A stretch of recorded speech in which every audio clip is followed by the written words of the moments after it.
So let's do some turning.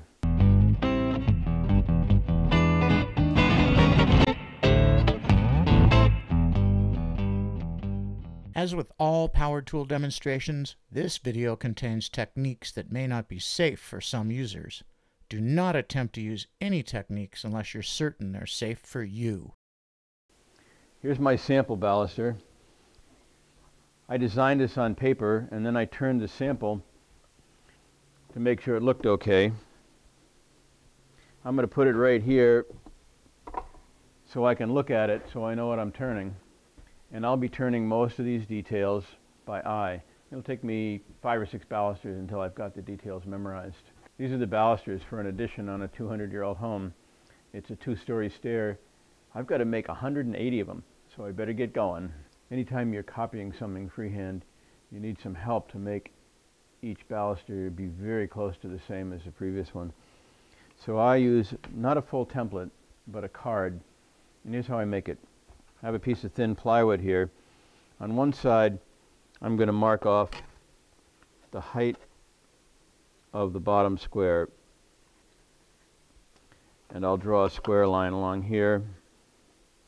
I'm going to write SQ here for square. Usually this height is the height of the distance from the top of one tread to the top of the next. So when this is sitting on one tread, this face lines up with the top of the next tread, which makes it look like you paid attention when you laid it out and that they're really custom balusters. And then on the other side of the card, I'll mark off all these details here. You can see I've already drawn on there, and I made marks with a Sharpie where each of the details goes. I'm going to take a square and square them out to the end here, like that. And to make it a little bit easier to lay them out on the stair or on the baluster, I'm going to put a notch in with my pocket knife at each line. These notches will locate my sharp number 2.5 pencil when I mark the marks onto the spinning blank.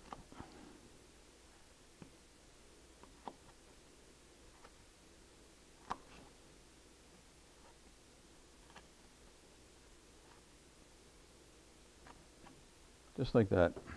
I've drawn the shape of the baluster on here just as a reference. I'm not going to follow these lines when I make it. I just want to know where my marks are here when I put them on my blank. Now I'll mount the blank onto the lathe. A quick way of marking the centers on these blanks is just to use my fingers as a marking gauge. Like that. And I go all the way around like that, because now I know that my center is in that little tiny square in the middle. And I'll do the same on the other end.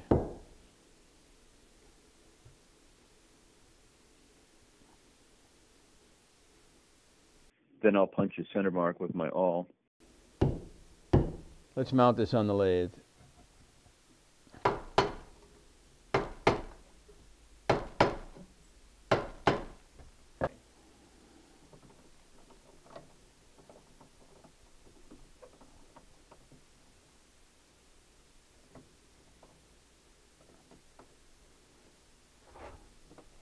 If you're just turning 4 table legs, there are 2 things you won't need. But if you're turning 100 balusters, there are a couple modifications you want to make to your lathe. The first one is a full-length tool rest. This is just made out of a 36-inch piece of 1x1 angle. I'd also like you to notice that I filed the top of this angle iron very smooth. And if it gets nicks in it, I just get my file out and touch it up. And I have 2 tool rest bases here, just on a piece of oak with 2 oak dowels. I've used this for years. It makes it much easier to turn the whole baluster without stopping to move the tool rest around. When I put my tool rest in, I move it till it is right as close as I can get it to the turning. And I want the height to just be a little bit below the center line of the lathe. My habit is turning these things from left to right. I'd like to do the base first, so I'm going to turn this over and turn it that way. Now I'm going to set up to turn. I want you to notice that I've set my tools on the lathe with the butt ends facing me. That's a really good reason to have different looking handles on your tools so you know which one's which. Notice that these two are very similar. I made the handles, so I've actually painted them separate colors. The reason we put them in like this is that I don't want to have to take my tool out like this and turn it around each time I use it. And I certainly don't want to reach back here and pick it up off of a tool stand. I'm going to mark the length of the bottom square.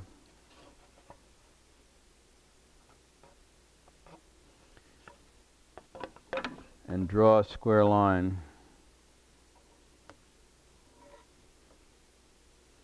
I'm going to draw another square line because I want to demonstrate two different techniques for cutting in from a square. Now let's turn the lathe on and see how it runs.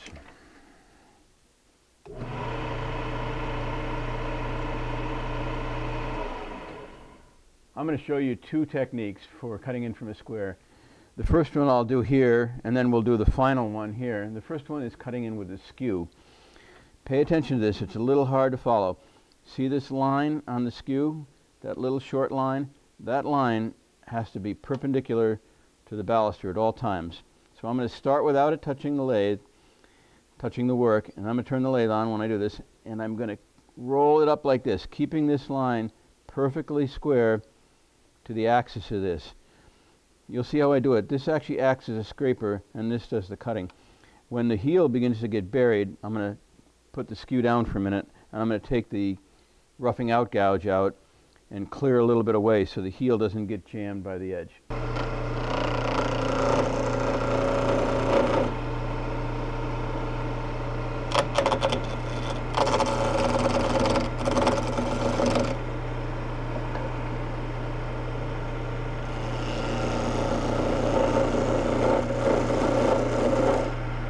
Just like that. See, it cuts pretty clean.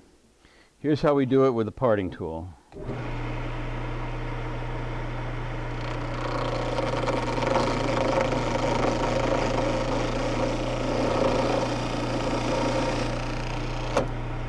When I pulled that out, I tried carefully not to break this corner. I don't mind if I break this corner here.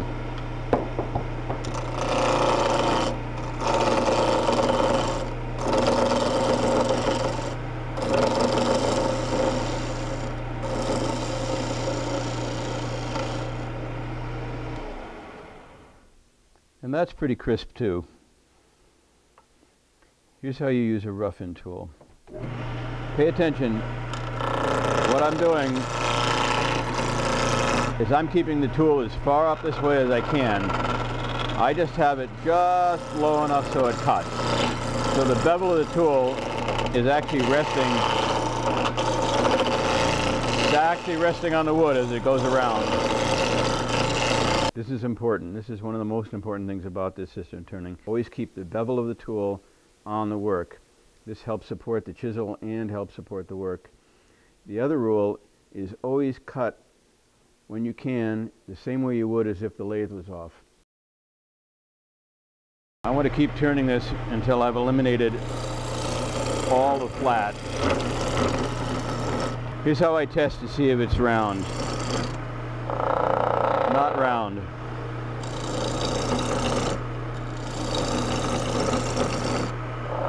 Almost round.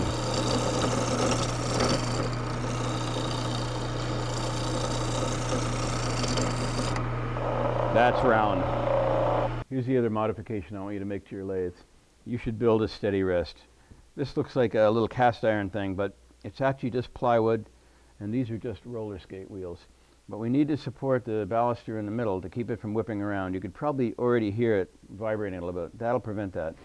So I need to find a place on the baluster that's near the center that is full diameter. That's a good spot right there. So I've got it pretty much in the right place. I'm going to tighten it down and make sure it's got a little bit of pressure on it. See how much more steady that is with a steady rest going? Remember, bevel on the work.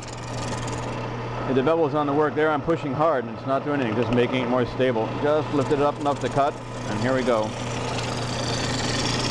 You can see I'm pushing on it hard, but the bevel's not in the wood, so it's not cutting. I lift it up, and that's where I want to be.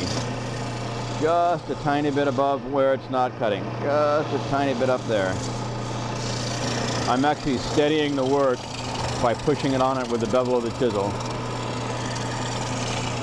This chisel is being supported in 3 places: the tool rest, the bevel, and my right hand. I can take a little more off of this because that's got a long taper on it.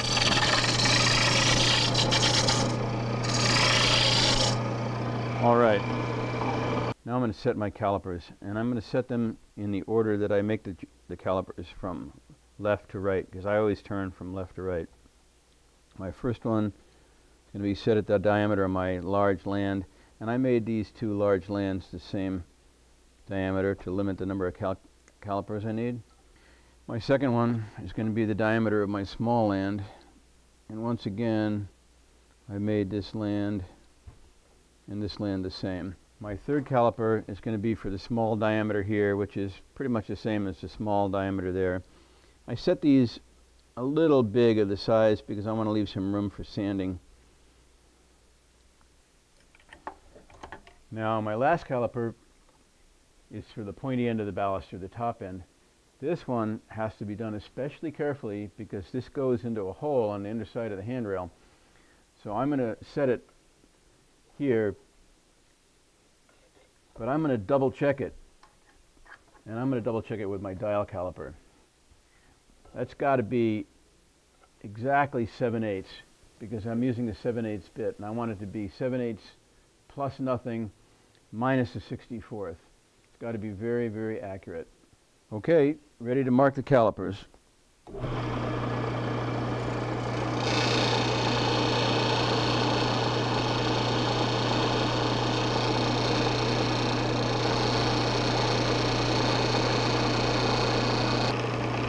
Now I'm going to put my card away.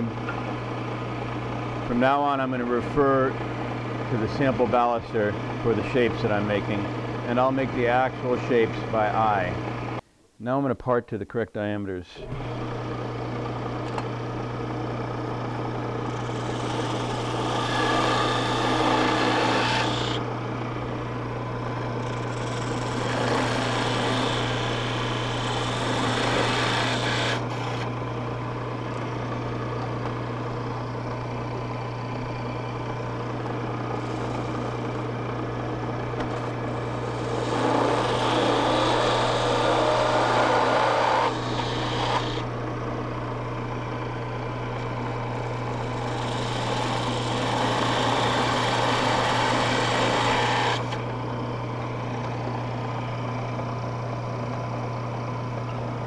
Going to do this one by eyeball.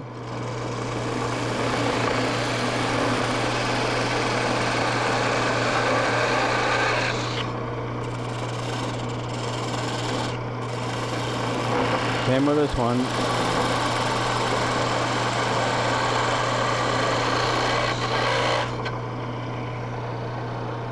And then the final one is for our dowel.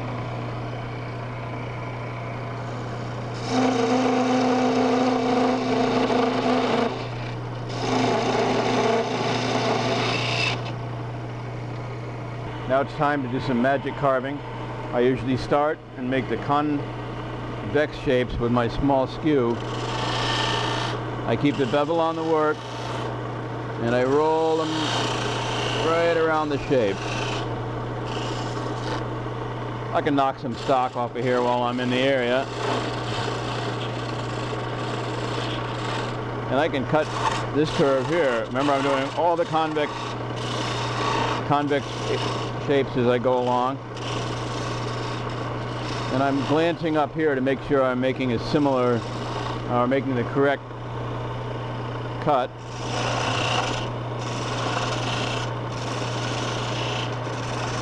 When I get to this line, I'm going to make a little stop cut, which I need for my gouge.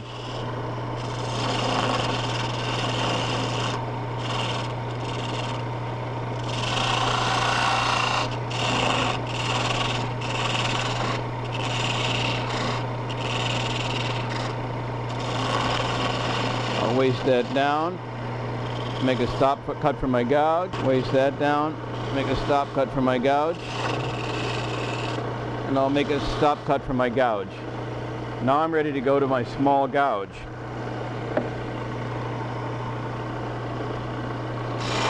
Every now and then I got to glance up here and get an idea what this thing looks like. And I'm keeping the bevel on the work. And I'm cutting the same way I would if the lathe was off.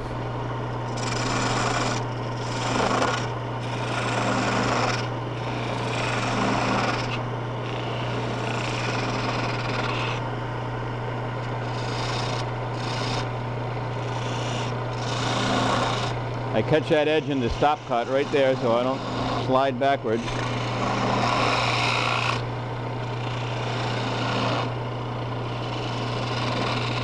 Now I'm going to make bigger sweeping cuts. I want a bigger gouge for that. These cuts right here.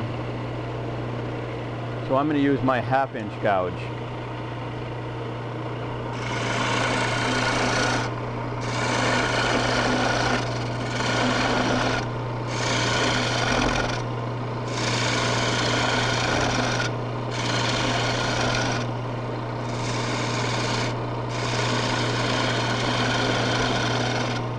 I want to keep glancing up at the sample turning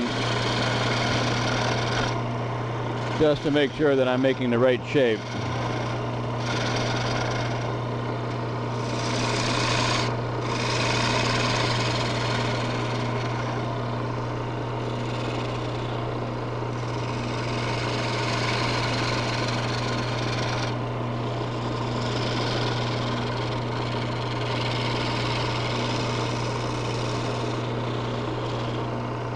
Now I'm going to go back to my small skew and refine the lands, just taking a very light cut off them. This land is actually beveled down slightly. If you look at the sample, you can see that.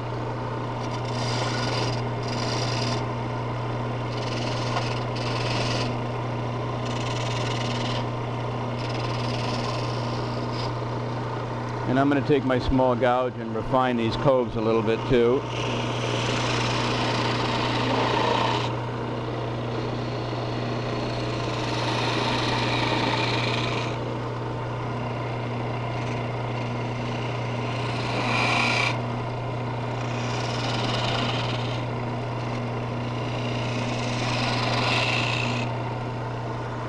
And I'm going to go back and touch this up a little bit too.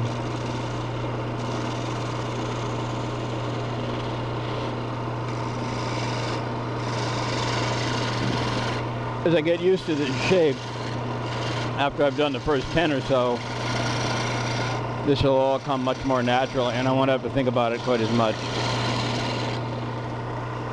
Now it's time to taper this long urn. This has a very gentle concave to it, and I'm going to do that with my roughing gouge. I'm going to work this taper very carefully because the other end of the baluster has gotten quite thin. It's a little more whippy, and I feel comfortable steadying the baluster with my left hand right on the wood. I think all turners do this. Just be awful careful not to stick your fingers under the steady rest.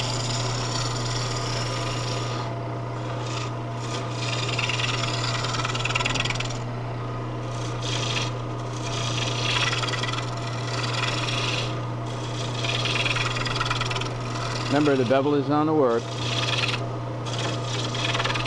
And I'm going to cut this down, right down to that 7/8.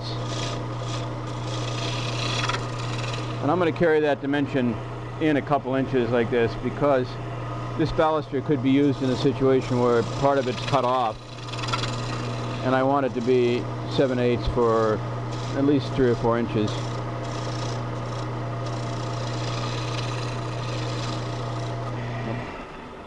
Now it's time to check this with the dial caliper.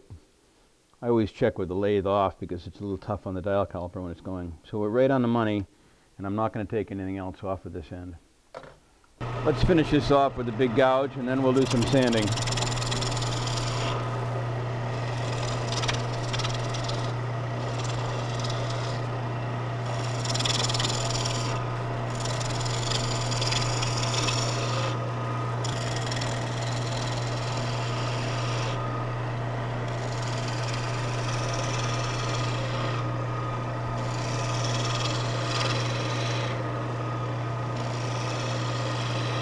Now I'm ready to sand. I can take the steady rest off, and I'm going to sand this long taper with a piece of 60 grit.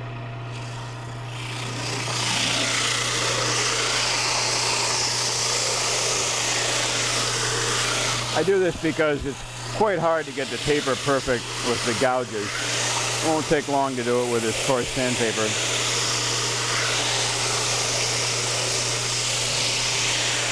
Remember, this is slightly concave.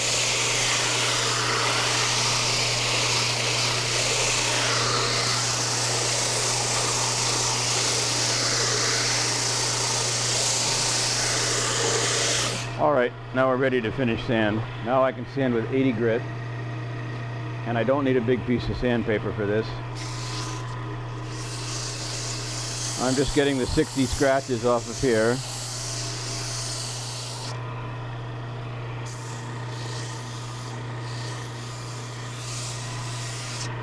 The reason I use a small piece of sandpaper is because I don't want to eliminate any of the details on this. So I'm going to very carefully not sand these sharp edges because I want them to stay sharp. I'll sand up to them, but I won't sand them. When I sand the coves, I roll the sandpaper into a little cylinder, and I don't remove that sharp little edge. I don't do it on the small end either.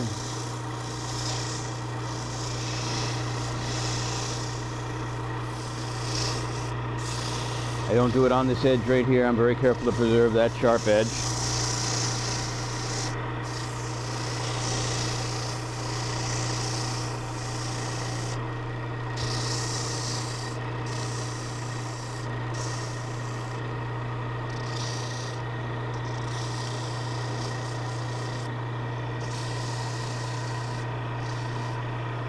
I roll it into a cylinder again to get this cove.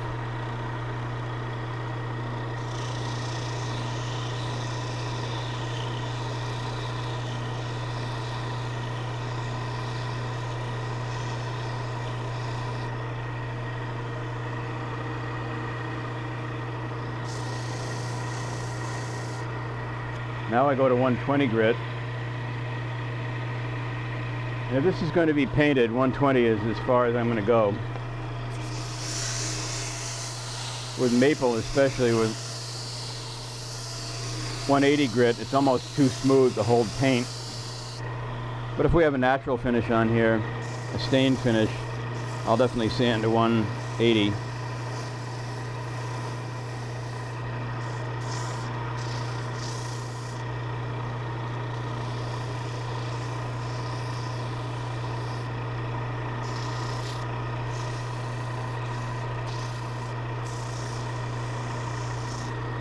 Just be careful not to remove any of the details.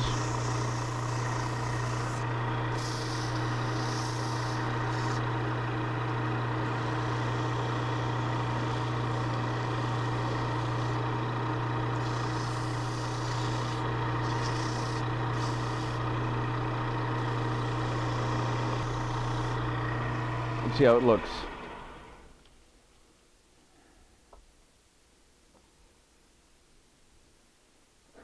Those are pretty close. Now I got to do the next 179, but by the 178th I'll be flying.